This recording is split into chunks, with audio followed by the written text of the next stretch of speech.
This be the night Edmonton takes off and starts to soar to a winning streak.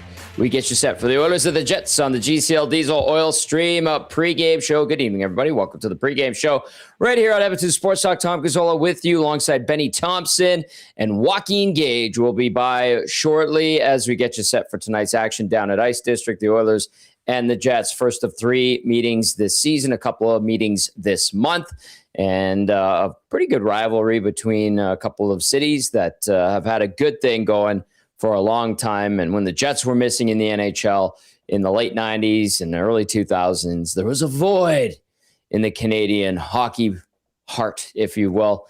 But they've been back for 15 years, and it's been excellent. And we get to see that rivalry renewed tonight. Of course, you can text us 780-218-9999. Jump into the nasty chat over on YouTube.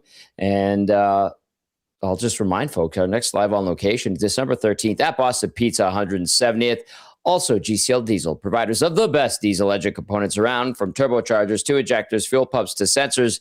They are the critical engine component experts, proud to serve Edmonton and Northern Alberta for over 50 years. Let's welcome in Ben Thomson as we await Joaquin Gage. Gager is going to make his way over to the satellite studios. Benny, he says, traffic!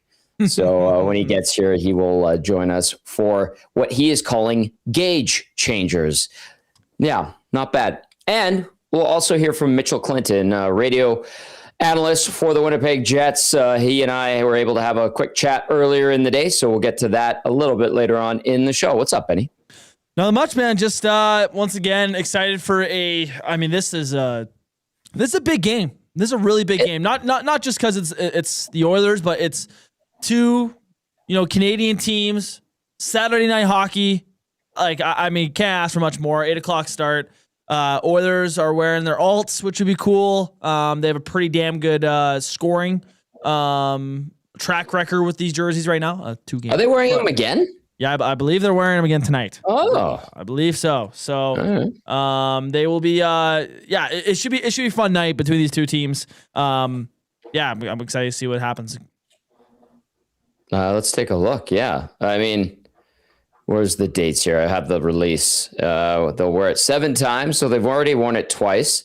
They debuted it against the Mammoth on the 28th of October. They are going to wear it again. Not that I doubted you, Benny. No, fact check. It was just like, really, I thought they would spread it out more. But they wore them against Seattle on Thursday. They are indeed wearing them tonight. They'll wear them again December 23rd against the Flames, and then January 31st versus Minnesota. They'll wear them on the road in Chicago January 12th, and then in Nashville again on the 13th. So they'll be done with these alternate uniforms pretty quickly here in just over a month. That's a bit surprising. And I think that this alternate uniform has grown on people a little bit. Scoring and winning helps. It does, but it really does. I agreed with you when the jerseys came out. I thought it looked pretty cool. Were they incredible? No, but I didn't think they were bad. I like that it's different. And I think they look even better on the ice. I really like the cream look on the ice. So I'm a big fan of these jerseys. Honestly, I said that from day one, and even seeing it in 2 games now. I'd stick with that opinion. It looks pretty good. All right. Yeah, me too. It's a neat look with the blue helmet and, the different, no stripes on the pants, no stripes on the glove. And the off-white, vintage white. I've seen more and more of them around town. A lot of the apparel with the Oilers word mark is popping up around the city too. So shockingly, or perhaps not shockingly, people are eating it up. All right. Benny, fire out the question of the night, will you? Yeah. So the question of the night tonight is, so we've been talking about this for a while about, when are the Oilers back? When are they back? When can you say they're back? You gave your opinion. What was that, Friday? Yesterday. You said, you said that if they win 3 or 4 on this homestand, or if they get sweep the homestand, you're willing to say that they're back. My question to the viewers tonight, or our listeners, if they win tonight, are you willing to say, are they back? Let us know. 780-218-9999. I'm loving this split view, but I keep Xing out of the split view on Chrome. It's very frustrating too. I keep Xing out of our chat line. So I'm figuring it out here. It's kind of neat. Anyway, let us know your thoughts. Jump into the nasty chat as well, and then text us 780-218-9999. Are they back if they win tonight, or do you need some more wins to convince you that the Oilers are back on track? I do. I think I said, win 3 of the next 4. Get on a winning streak for once this year. They have yet to do that.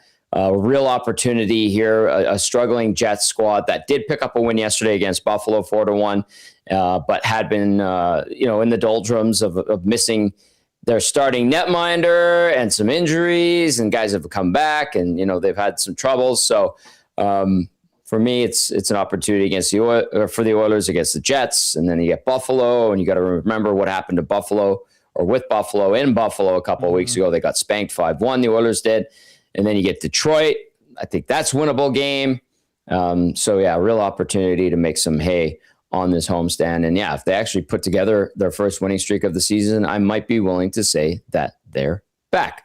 Anyway, I digress. We want to hear from you. 780-218-9999. Jump into the nasty chat as well. The Oilers 12-11-5, Winnipeg 14-12-1. Here are your anticipated starting lineups. Now, granted, the Jets did not skate. They did get in late after their win against Buffalo yesterday. But for the Oilers, McDavid with Nugent Hopkins and Hyman, Draisaitl with Podkolzin and Savoy, Henrique with Mangiapane and Janmark, Lazar with Frederick and Tomashek. Looks like he's back in action for Connor Clattenburg. On defense, Ekholm with Bouchard, Nurse with Regula, Kulak with Emberson. As for Winnipeg, here's how they skated last night in that win versus Buffalo. Scheifele between Connor and Velarde. Lowry between Jonathan Taves and Cole Perfetti. Vlad Nemesnikov with Nino Niederreiter and Alex Iafallo. Morgan Barron with Cole Koepke and Tanner Pearson. On defense for Winnipeg, Josh Morrissey with Dylan DeMello. And then you've got Dylan Sandberg with Neil Pionk. Logan Stanley paired up with Elias Solomonson. So we'll see if maybe they throw in a couple of fresh bodies for this game, and if Scott Arniel wants to go that route, or if he wants to stick what got the job done last night against the Sabres. Your starting goalies for tonight, we know Stu Skinner, the 27-year-old, is going for the Oil. He's 9-8-3, 290 goals against average, 888 save percentage, 2 shutouts in 20 games this season. Skinner versus Winnipeg. He's had a really nice run against the Jets over the course of his career. Stu Skinner, 5-1-1 in 9 games lifetime versus the Jets, 253 goals against average, 904 save percentage. So pretty darn good. As for Winnipeg, Eric Comrie played very well last night. If they elect to go with the youngster Thomas Milic, he is 0-1-0, 0-1-0 on the season, 365 GAA, 882 save percentage in 3 games this season. The 22-year-old would face the Oil for the first time in his career. At the other end, let's get to the Advantage Sport Medicine and Physiotherapy Injury Report. Connor McDavid's got a team of specialists. You have a bag of frozen peas. Get the same locker room approach that's trusted by the best in the game at Advantage Sport Medicine. Book your assessment today, www.advantagesportmed.ca, or call 780-460-9977. For Edmonton, Jack Roslovic, undisclosed. Jake Wallman, day-to-day, undisclosed. Noah Philp, LTIR, upper body. Kasperi Kapanen, LTIR, knee. For the Winnipeg Jets, Connor Hellebuck, IR, knee. He had, I think it was arthroscopic knee surgery. And then you've got Hayden Fleury, IR, concussion protocol. There is your Advantage Sport Medicine and Physiotherapy Injury Report. Book today your assessment, www.advantagesportmed.ca, or call 780-460-9977. I'm dipping into the chat here. Oh, look at this. I love it. We can't see it, but the split squad thing, or not split squad, but split screen, where you can have 2 windows in one tab. Yep. Oh, it's the little things. Matt Hyman obviously has a lot to look forward to tonight out of Winnipeg. Yep. Shout out to Waiters 27 and Phyllis. That's got some WSTers in the house. And then what else? We got Sticky Dave getting in here. Sticky Dave says, in regard to the question of the night, they are not back, and they need a 10-game winning streak to convince me that they are back. Signed, Sticky Dave. Sticky Dave with the hot takes from time to time. Why I asked the question? For answers. Thank you. I just going into tonight's game. I didn't catch the full Jets game last night, but I watched the 10-minute highlight pack they put on Sportsnet and the NHL YouTube. For the WSTers, let me know if I saw this game wrong through those highlights. It felt like last night Winnipeg kind of just capitalized on Buffalo's just brutal mistakes. Is kind of how I read the game. Like it felt like Buffalo carried the play for majority of it, and then they would make a horrible turnover at their own blue line or a misread on one play, and all of a sudden the Jets have a wide open chance and they're going to bury it. So I wonder if, like, for Jets fans tonight, we've seen it in Edmonton quite a bit, where the Oilers win a game and you're not satisfied by it. Like you're right. coming away from it going like, they easily could have lost that game, and that just wasn't a dominant one. Right. So I'm curious for the Winnipeg listeners that we do have, how did you feel about last night's game, and where do you think the Jets' heads are at? Were they satisfied with a win like that last night? That's a good question. I like that. Also, another Winnipeg note here. This being dropped by the league not long ago, a few minutes ago, that they are going to be doing the Heritage Classic in Winnipeg again. Good for them. October 25th, 2026 at Princess Auto Stadium against the Montreal Canadiens. Of course, the Oilers and the Jets had the Heritage Classic back in 2016. I was there, covered that one. I was hosting at Oilers TV. A great time, great weekend in Winnipeg. The stadium was fantastic. A little crowded in the concourses, but that does happen when you jam pack a football stadium. And the Jets did play in Regina in 2019. And then did they play? Yeah, it was against Calgary, was it not? Yeah, that rings a bell. I believe that's the case. In Regina, you said? Yeah. Ooh. Like... that was Calgary, Winnipeg, was it not? Yeah, I'm pretty sure. I remember the game you were talking about. You hosted though. That was 2-1 in overtime. Yes. Brian Little wins it in overtime. 2-1 in 2019 over the Flames. Yeah. So they're 1-1 in Heritage Classics, and they'll look to go 2-1 when they host again in October of 2026. Oh, look at that. Joaquin's here. I just buzzed him up. That's nice. We're inside the satellite studios, just outside of Edmonton's Ice District, a beautiful downtown, as we roll along for the Oilers and the Jets here on the GCL Diesel Oil Stream pregame show. Let's get to your game day odds check, brought to you by Play Alberta. When you play in Alberta, it stays in Alberta. Safe and secure. The revenue generated from Play Alberta is redirected into Alberta's General Revenue Fund, which is used to support programs and services that Albertans rely on every day. Your promo codes, EST Casino, $50 deposit for a $50 casino bonus. And then EST Sports is refreshed for December, and that's a $50 deposit for a $50 free bet. Your money line for tonight: Edmonton minus 189 favorites, Winnipeg plus 158. Some road dogs tonight against the old back-to-back situation for the Jets. The over-under set at 6.5. The over at minus 114. The under at minus 116. So sprinkle accordingly and use your game sense, as our friends over at Play Alberta like to remind everyone. That is your game day odds check, brought to you by Play Alberta, presenting sponsors of Edmonton Sports Talk. Just a couple of stats to throw your way. Edmonton 6-3-2 at home this season. Winnipeg 7-7-1 on the road. The Oilers have dropped their last two, had dropped their last two home games until that big win over Seattle. Edmonton 22-13-8 all time against Jets 2.0 when they moved from Atlanta for the 2011-2012 season. And then all-time at home against Jets 2.0, 9-3. The Oilers have lost 4 of the last 5 games at home against Winnipeg, including 3 straight. And overall, though, I've won 3 of the last 5 games against the Jets, having gone there and won a couple of games.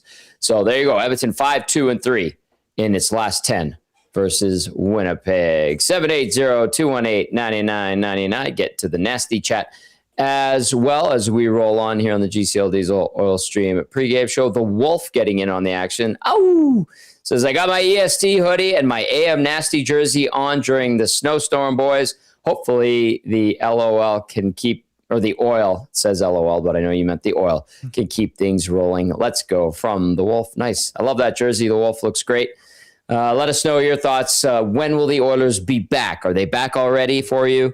Do they need to win tonight and you can declare them back? Do they need to win a few more? Like I think they need to before I can say they're back. Or if you're like Sticky Dave, who says they need to win 10 in a row, let us know. We want to hear from you. That is the question of the night. Special teams, I think, is going to be a big thing tonight too, Benny. Yeah. The Oilers on the power play, pretty darn good. We went 4 for 5 the other night against Seattle, 32.4% overall in the league. That's second in the NHL. They've been right up there, top 3 for most of the season. Penalty kill 17th at 80.5 this year. 3 shorthanded goals. They got one the other night from Matt Savoy. Winnipeg, meanwhile, 12 for 72 on the power play. It's good for 21.5%, 12th overall in the National Hockey League. And then the Jets PK, 9th overall in the NHL, 82.2% with 3 shorties as well. Some thoughts on that, Benny Thomson? Yeah, so, I mean, we've talked about special teams here, and I think it's amplified with 93's return. Obviously, because he's come in and helped this penalty kill and power play a whole lot since, I mean, we saw when he was gone, power play started to slide a little bit. PK wasn't as good. All of a sudden, you put in Ryan Nugent-Hopkins, and it seems like it fixed everything. It might be a little bit of a coincidence, but I think he just means so much to the special teams for the Oilers, and so I think you can give him a lot of credit for those numbers being pretty good. Winnipeg's power play, I'm pretty sure, was first last year, and that's taken a little bit of dip this season, which, I mean, like, rightfully so. It's tough to have a team, I think, repeat the best power play in the NHL back-to-back years. Let me know if I'm wrong. I'm pretty sure Winnipeg was the best power play last year. They got some guys, man. You know, like Scheifele, Kyle Connor, Gabe Vilardi. That first line, I thought made some nice plays against Buffalo last night. And you know, they just have some skill guys that can make you pay if you aren't smart. And with Cass's breakdown last post game of how the Oilers play their penalty kill, they allow the skill to show off on the other power play. They allow them to fire a lot of shots on net, and they're kind of hoping that Skinner can make the save, or they get a block shot, or whatever it is. Right? This could be a game where we see the Winnipeg Jets, with the skill and the shooters that they have, be able to kind of find a couple power play goals for them tonight, mainly just because of the play style. Right? So I'm curious to see how that goes. I mean, the special teams has been pretty good, and it's won those 2 games against Seattle. There's some ridiculous stats they had there for those 2 games, but yeah, obviously they play battle, and usually whoever wins the special team battle wins the game. And I guess we'll see if that plays a factor tonight. Jay had texted this in. Tommy, any idea what's up with the World of Warcraft / NHL collab tonight? And World of Warcraft tweeted this out saying it's time for some PvP on ice. Tune into the Oilers game tonight for a lot of hockey and maybe a little Warcraft.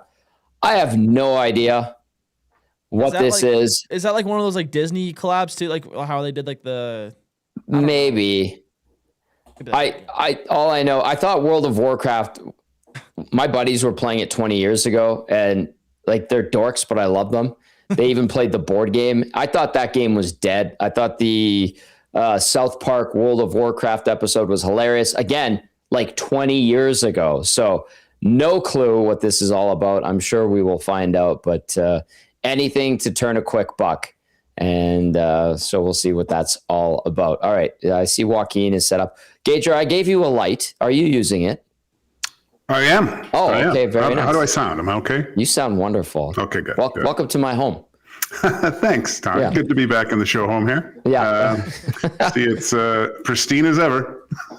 Cleaned it just for you, pal. Just for you. How was traffic? Terrible. I completely misjudged that.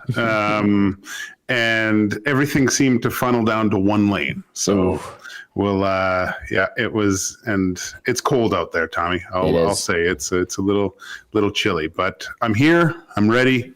We can do this thing. All right, buddy. Let's get into it. It is Gage Changers with game analyst Joaquin. Gage, I like how you made it your own, Joaquin. When I saw that and you texted it to me, I kind of chuckled. I was like, this is good. Gage Changers brought to you by Damon Bunting Real Estate. Damon Bunting, consistent top producing realtor in the greater Edmonton area for over 18 years. He is community driven and understands what it takes to make a difference in our city. Please check him out, damonbunting.com. Or visit his Instagram at Damon Bunting Real Estate. These are movie quotes I noticed. You can tell us which films they're from. I think I recognize 2 out of the 3. This one says, I feel the need for speed. I know which movie this is. Okay, all you, pal. Well, after last game, what's one of the factors that the Edmonton Oilers implemented into their repertoire was they played quick. They made quick decisions, right? Something that we haven't seen in a long time. And I think if they can continue to do that, continue to bring their game to the next level. We've seen incremental steps over the past few games, I think, Tommy and Benny, with the way that these guys are playing. And the one thing that I did notice was they were playing a little bit more chess, not as much checkers, where they were anticipating where the puck was going to go, jumping on the forward check a little bit better. And look, there's a team coming in again on the second half of back-to-backs where they could possibly take advantage of. I like it. Benny, you want to chime in with anything on that one? Yeah, I mean, like Gage was saying, I think this is a good opportunity. Good opportunity. I understand Jets have been struggling a little bit this year, and they get the win last night, but capitalize on it. Use your speed tonight. I think the Oilers can get a W here tonight. All right, let's move on to number 2 of Gage Changers with Joaquin. Your ego's writing checks your body can't cash. Yes, we remember from the first Top Gun movie. I think it was Krasinski.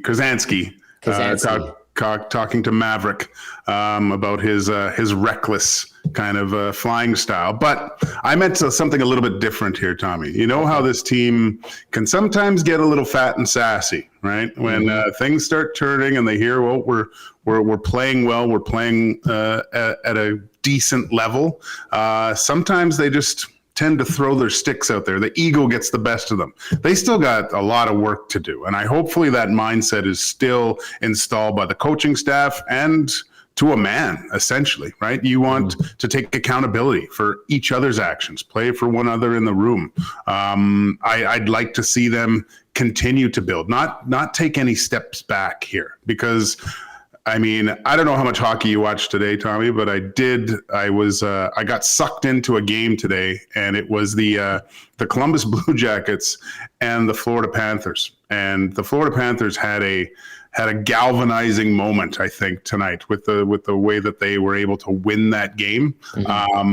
Oilers need something like that too. Like this would be a huge boost, I think, to take down the Jets tonight.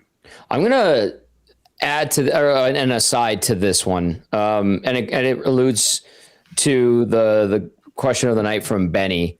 For you, Joaquin, you know, we've been asking on your show yesterday afternoons. We did it on the Oil Stream yesterday.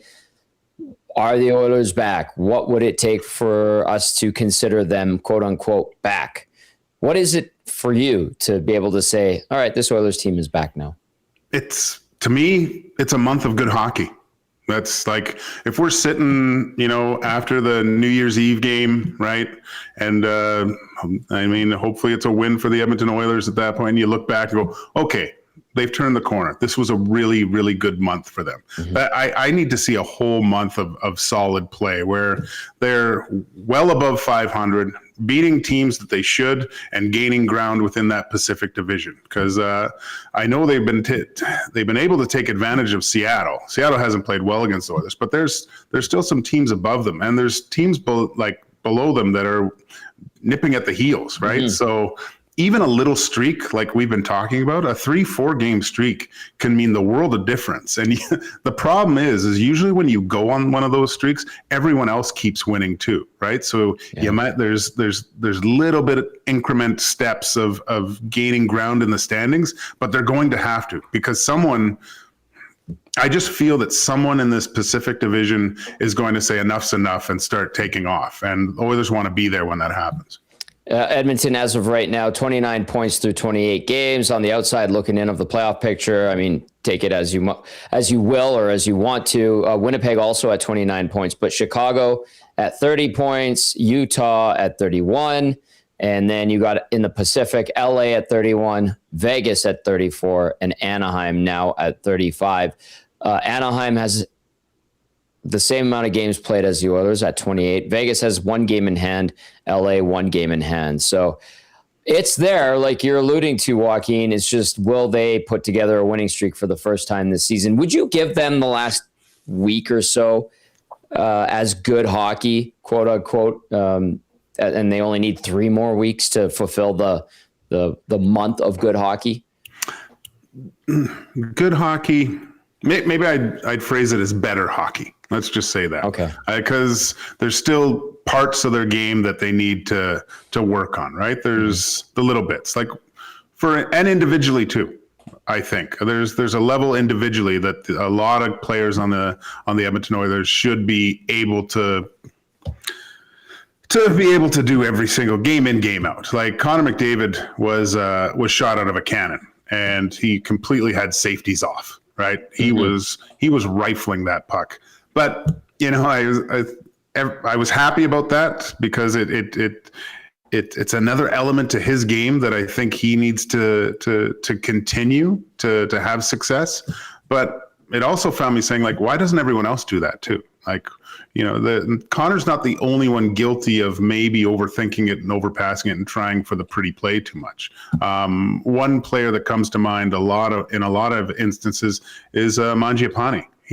I think sometimes he tries to force pucks into places and use his teammates. He's got a great shot. Let her buck. All right. That is point number 2. Your ego's ready checks your body can't cash here on Gage Changers with Joaquin Gage, brought to you as always by Damon Bunting Real Estate. So point number 1, I feel the need for speed. Point number 2, your ego's ready checks your body can't cash. By the way, RIP Iceman, Val Kilmer. I also found it odd when he was texting in Top Gun Maverick and he just has him as ice in his phone. I was like, that's a bit cheeky, and not in a good way, in my opinion. Yeah, but he did make an appearance in Maverick there, which was great. He had the throat issue and he couldn't speak. So, All right. Point number 3, you can be my wingman anytime. So you guys tell me, like, what I meant by this is more for the coaching staff. I felt that they kept the lines together for the better part of last game, right? They actually started to, not a ton, but I think a little chemistry was starting to form with those other lines. And when you look at the Winnipeg Jets, and I believe it's the Connor, Velarde, and Scheifele line, they've got one line. Those guys, I think they have somewhere between, I think it's like, the last I looked, it's like 17 goals over the last 10 games or whatever it is. The rest don't have any, right? Take advantage of eating up some of those other lines, right? This is the type of game where you want more of a consistency through offensive production. And again, having them on the back-to-back, playing at home, jumping on the plane, getting to Edmonton. This first 10 minutes is very, very interesting to me, Tommy. Like, if I'm Nobla, I'm telling these guys, look, let's get up. Let's get the lead in this first 10 minutes. Let's get lots of shots and make these guys think, let's just get on the plane and get out of here. We won last night. We're done. We'll go on, move on to the next. Yes, that would be nice to see a little killer instinct from the Oil. That was Gage Changers, brought to you by Damon Bunting Real Estate, a Top Gun edition of Gage Changers. Nicely done, Joaquin. Always appreciate when you add a little spice to Game Changers and making it your own. In this case, Gage Changers, very clever. You're always very clever. All right, we're going to go and touch base with Mitchell Clinton, radio analyst for the Winnipeg Jets. I had a chance to speak with him a little bit earlier in the day. Here's our conversation in anticipation of tonight's matchup between Edmonton and Winnipeg. All right, this guy is always a great addition to any pregame show that we do on EST. It is Mitchell Clinton, radio analyst for the Winnipeg Jets. A late one yesterday for everybody on that traveling party, Mitch, but probably a happy plane to Edmonton after a 4-1 win against the Buffalo Sabres. Give us the scoop on last night's performance and why people around Winnipeg should be happy about what the Jets did yesterday.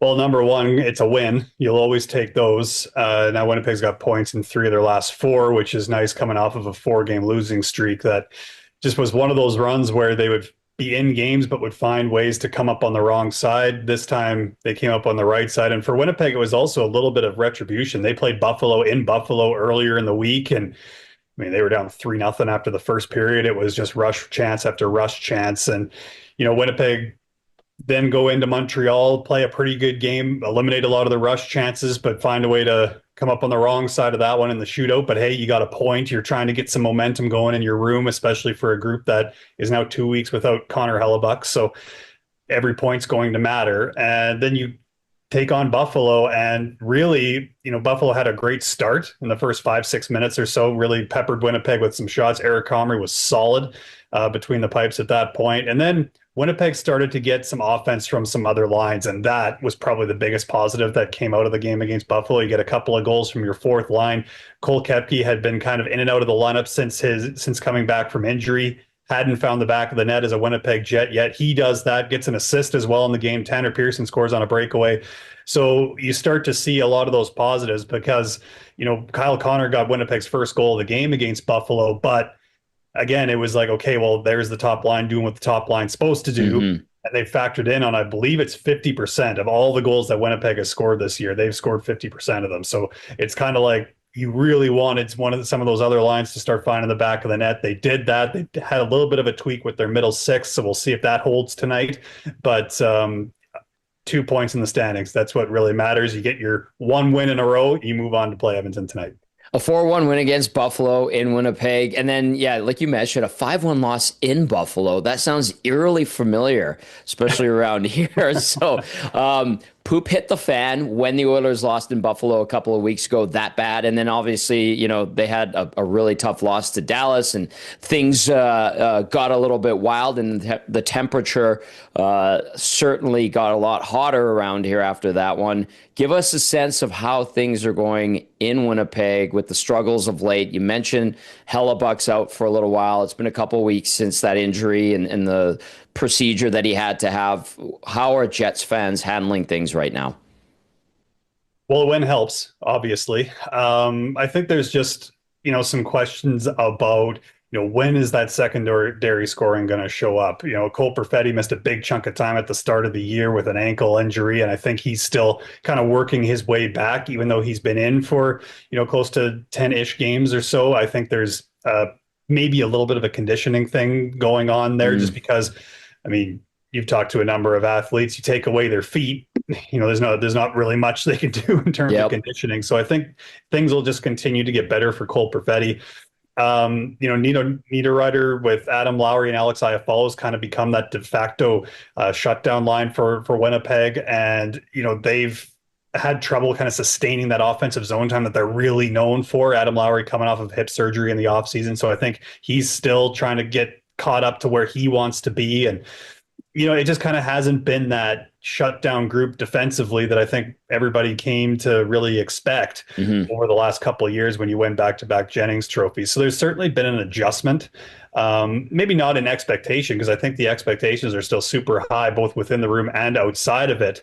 But I think there's also a little bit of a realization that, okay, especially after the amount of games that we've seen, that maybe this Winnipeg Jets team is going to look a little bit different than what we've kind of come to expect. You always had the speed of Nikolai Ehlers, say, on the second line to really change a game. Well, that speed's not necessarily there, so you need to generate it in a little bit of a different way. So I think fans are looking at, I mean, I'm sure it's the same at Edmonton. You start to see, especially online, people saying, well, why not make the middle six look like this or like this or like this? And that's the beauty of being in a Canadian market. Everybody cares about how the lineup looks. But I would say the other thing that's kind of come out of this season so far is you started to see some players come in from the Manitoba Moose that, are getting some great looks. Elias Salamonson right now, especially when Neil Pionk went down, he's since returned, but he missed 4 games, and in comes Elias Salamonson from the Manitoba Moose, someone that they're very high on, a right shot guy, can move the puck really well. So he started to see his first bit of National Hockey League action.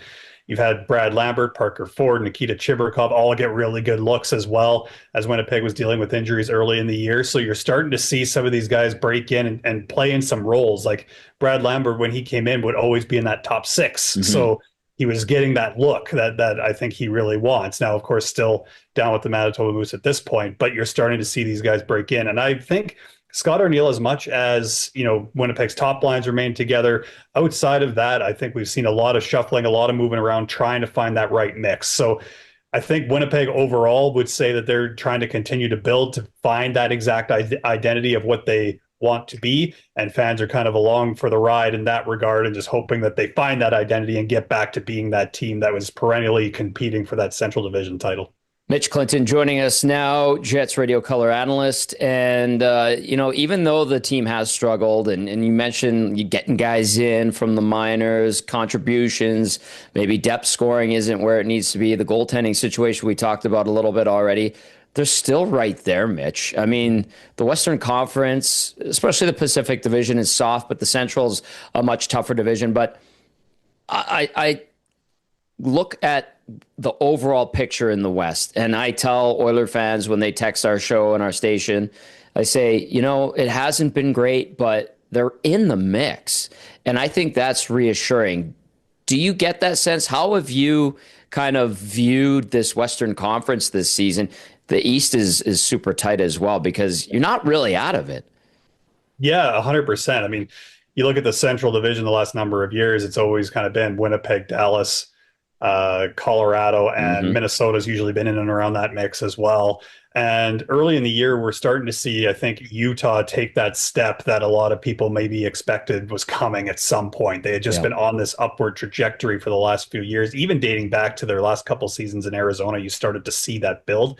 So I think you're starting to see that from Utah, which is adding a little bit of a wrinkle. But you're right. Like, for everything that's gone quote unquote wrong or the struggles that you've had, you're still right there. Yep. Which I think, if you're Winnipeg or if you're Edmonton, that's a very good thing, because your identity and your belief as a group is only going to continue to build. Now, of course, you have to go out and win games. That's the thing that Winnipeg's kind of always had when you looked at the standings was, well, they got a game in hand on this person. They got 2 games in hand on this team. Well, games in hand are great, but you have to win them in order for them to do what you want them to do. And the Central's just been so interesting just because Minnesota got off to such a tough start in the month of October. They had their players only meeting and came out of that on an absolute tear. And I mean, you guys have just seen Minnesota. You came up on the wrong end of a 1-0 game there, but how many teams are facing that goaltending duo of Minnesota right now and coming up on the wrong end, right? I saw that Coach Knobloch said this morning that there was a lot that Edmonton really liked about their game. They just couldn't score. And then true to the Oilers' form, they go out and score 9 the next night, which I'm sure felt good for a lot of them. So the West is just, it's compact. The thing that I really watch for, and we're starting to get into that point of the year now, the game starts to change a bit. It's not as free-flowing. It's not as wide open. It's still fast, but it gets harder and harder to generate, whether it's rush opportunities or offensive chances anyways. It gets harder to get to the middle of the ice. And that's usually when you start to see maybe the more experienced teams, maybe the more veteran teams start to pick up ground because the game starts to get a little bit more recognizable. There's not as much room. Goals are a little bit harder to come by. So that's what I think is the big test for a lot of these teams in the West that have really put themselves in great spots, like Anaheim did off the great start, Utah getting themselves into that mix. How do you handle this next phase of the season going? Maybe it's toward the Olympic break, because as we all know, once the Olympic break happens, you come back after that, it takes another step forward. Yep. So that's going to be the big test for a lot of those teams. Now, when it comes to the goaltending, you touched on Eric Comrie and having a good night. And I know Thomas Milic got called up, and he's a young goaltender. He's got a couple of games under his belt. What are we anticipating tonight? Could they go back-to-back with Comrie, or is it Milic's start? How are we looking at this? Yeah, it's hard to really think about, it was so much easier when Connor Hellebuck was here and healthy, because you knew kind of how Winnipeg was going to run it. Yes, Mitch, we all know that. He's the best, okay? Yeah, exactly. But, usually it was Hellebuck the first one. Eric Comrie comes in and away you go, and you could guarantee it. I think there was a rare case a few years ago where Connor Hellebuck played back-to-back when Winnipeg was really trying to get themselves into a playoff spot, and it was kind of required. But the last couple of years, that really hasn't been the case. So there's not really much precedent. The last back-to-back that Winnipeg did play was Carolina-Nashville, and they split there. So that's kind of the only precedent that I can go on. So I would anticipate that. Winnipeg, obviously no skate this morning, no availability. So nobody's really giving any sort of indication. I will say, though, for Thomas Milic, I've been quite impressed, because he's not, a goaltender that's 6'4", 6'5". But at the same time, sometimes when you're a smaller goalie, it's almost like you have to be more athletic. You got to cover a little bit more ground. But that really stood out to me in his first NHL game against Carolina, how calm and smooth and just technically sound he was. And I can only imagine how good it felt for him early on in that game to get that first glove save, no rebound. First shot into the pads, no rebound. And it just kind of seemed to settle him in. And then, the third period kind of got away from Winnipeg, but that was a 1-1 game, and Carolina was putting a bunch of pucks to the net, and Milic didn't seem to flinch whatsoever. So, if he does get the call against Edmonton on the back-to-back, I mean, obviously it'll be a stiff test with the offensive firepower that they have and the confidence they have coming off a 9-goal game. But, he's shown no reason that he can't go in there and give Winnipeg a chance to win. It's the goaltending thing. And listen, the Oilers give young goaltenders a good look, but it seems like young, obscure goalies, new guys to the NHL seem to have success against the Oilers. That's what Oiler fans will tell you. So there's always a keen eye on the opposition goalie when it's an unfamiliar face. So I will say that. All right. So outside of stopping McDavid and Draisaitl, in your opinion, what are the keys to the game from a Jets standpoint? Well, the penalty kill was a strength for Winnipeg early in the year. Over the last, I would say, dozen games or so, that percentage has started to slip a little bit. And sometimes it just comes down to a bad bounce here and there. But I think you also look at what are some themes that you're starting to see. And all you got to do is look at the two Buffalo games to see a theme. And Jason Zucker scored the exact same goal both times. And it's a net front rebound. So that's kind of been the area on the penalty kill that I think Winnipeg's got to focus on. And of course, when you think Edmonton, you think power play, just because of what they've been able to accomplish on the man advantage over the last number of years. And of course, going 4 for 5 against Seattle. So they've got set plays off the face-off. They're dangerous when they get set up. So Winnipeg, in terms of face-offs, has been very good this season. It hasn't necessarily translated into brilliant 5-on-5 numbers analytically. But when it comes to those types of situations, I think Edmonton on the power play this year, their faceoff percentage is at 60%. Not a small detail. So I'm really keeping an eye on special teams tonight, because if Winnipeg gives Edmonton that number of chances that Seattle did, you're obviously playing with fire. And for Winnipeg on the power play, that's kind of been scuffling a little bit over the last handful of games. It, for whatever reason, they've made one little flip a couple of games ago with Cole Perfetti coming out of the top unit, going to the second unit. They wanted the puck in his hands a little bit more, gets him out of the middle of the ice over to the flank. So I think the power play is still a little bit of a work in progress. I would like to see a little bit more of a shot first mentality, if you will, from Winnipeg on the power play. So as much as I think both teams would like to have the game at 5-on-5 for a while, special teams, I think, is where this one's won and lost.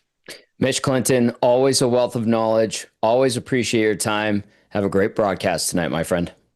Thank you, sir. Appreciate it.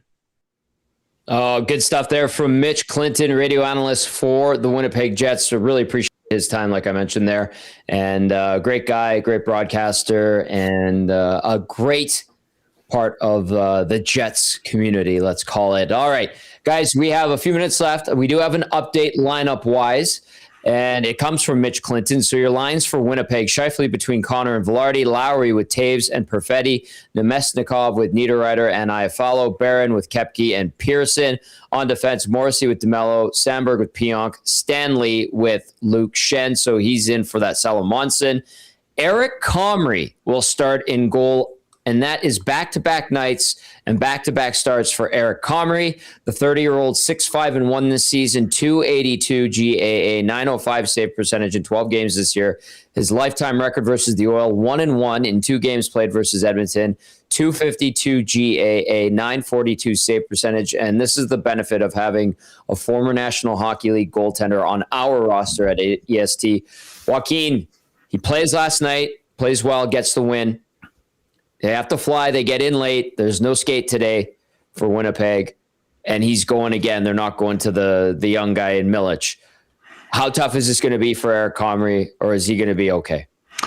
It's a good question, Tommy. Like he was good last night, right? Mm-hmm. Like he made some really, really good saves. So there was some extra work in it, but I'm trying to find. I mean, he's been a pro for a long time now, right? And I mean, I kind of sympathize with him because I know how hard it is to be on a team where essentially the best player on the team is your goalie partner, right? I remember one time talking with Mac T. He brought me into the office and we were talking about playing and things like that, and asked me how I was doing, and we were having a conversation. And he told me flat out, and this is a team with Doug Waite, Bill Guerin, and he said it's very difficult for me to take my best player out of the lineup for a night for you to play, right? And That's Cujo, right? No, it was Tommy Salo. Actually. Oh, Tommy Salo, my bad. Yeah. So, and it's a chance, if it really doesn't matter if you're tired or anything, you should be just fine, Tommy. Like you go down to the American League and you're playing back-to-backs all the time anyways. Right. It's not completely foreign to them. The travel is a little bit different, right? You played last night, you get in, but the things that they do for players now, I fully expect Eric Comrie to have a good game. He's coming home, right? His visa might have taken a hit with old friends and stuff for seats, and he wants to put on a little bit of a performance. And from what I saw last night with some of the stuff he was able to do, he's feeling it right now. So Oilers have to do some stuff. I don't know. They have to make the night tough on him. Make him work, right? Those low to high plays. Do not let him off the hook by trying the cutesy fancy pass. Like if you got a quick lane to the net, get there with traffic. Make his night as busy as possible, because a goalie's just like a D-man in a sense, right? You get long offensive zone time. You're wearing down the D with constant hits. It's the same with a goalie. You have extended offensive zone time. He's constantly ready in position, moving around. It can wear a goalie down just as much. And that's the benefit of having the Oilers have the benefit of having a guy going in on back-to-back nights. I remember AMHL Div 1, our team reluctantly got bumped up to it in the summer league, and we had to play against your team. It was prior to you and I even knowing each other, but you guys had the Comries, or you had Paul Comrie on the team. And I don't know if Mike would have even come to play with you guys. No, he didn't come that year. Okay. Yeah. But that family. You played with those guys, and they're really nice people. In my experiences with them. Was Eric ever around? Did you ever meet him when he was a kid? I think I met him, but it was Mike's first year. And I think Eric came around, but he was just little, right? And so I didn't. He wouldn't remember me. I wouldn't. I don't even remember the encounter, but I'm sure I crossed paths with him at one point. And of course, the whole family. I was pretty close with Mike and Paul. Paul was a really good player. Unfortunately, with concussions, kind of shortened his career, because he was good. He wasn't as flashy as Mike, but he still probably could have had a longer professional career than he actually did. Right. Yeah, I remember that. It was too bad. It was cool when they were both on the team at the same time briefly. Yeah. They had P. Comrie and M. Comrie. Remember that at the skills competition. I was like, that would be so cool to play on the same NHL team as your brother. And Edmonton boys too. Well, they probably did it their whole lives in their massive driveway in their squash court in their old house. Yes. I would imagine when you're the heirs to the brick fortune, you would have a squash court in your home. Of course you did. It's probably a golf simulator now, if I'm guessing, if they still own it, to be honest.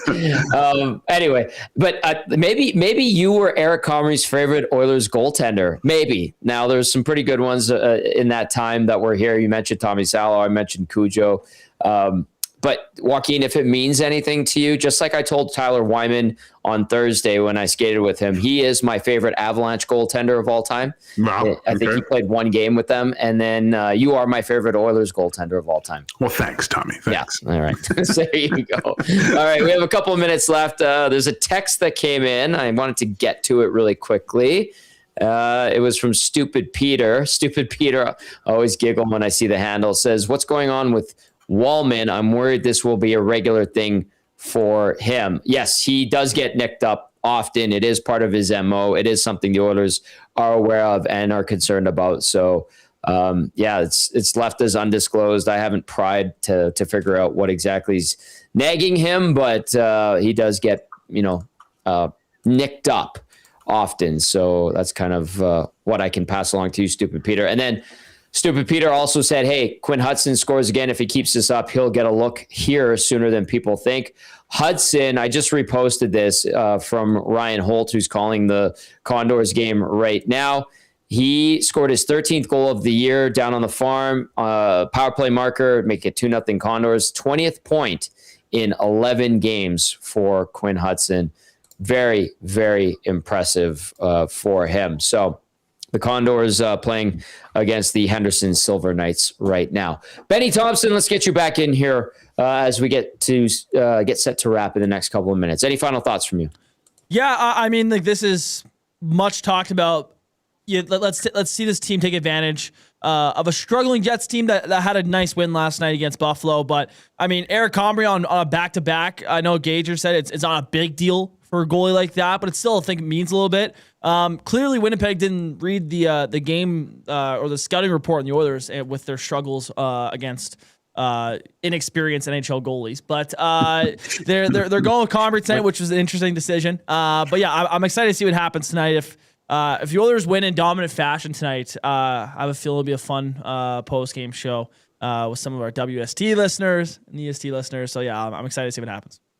Great mashup. Joaquin, final thoughts from you? Let's try to play the full 60, shut down that first line, right? You do that, you're probably going to end up on the W side at the end of the night. All right. Well, that's going to do it for the GCL Diesel Oil Stream pregame show.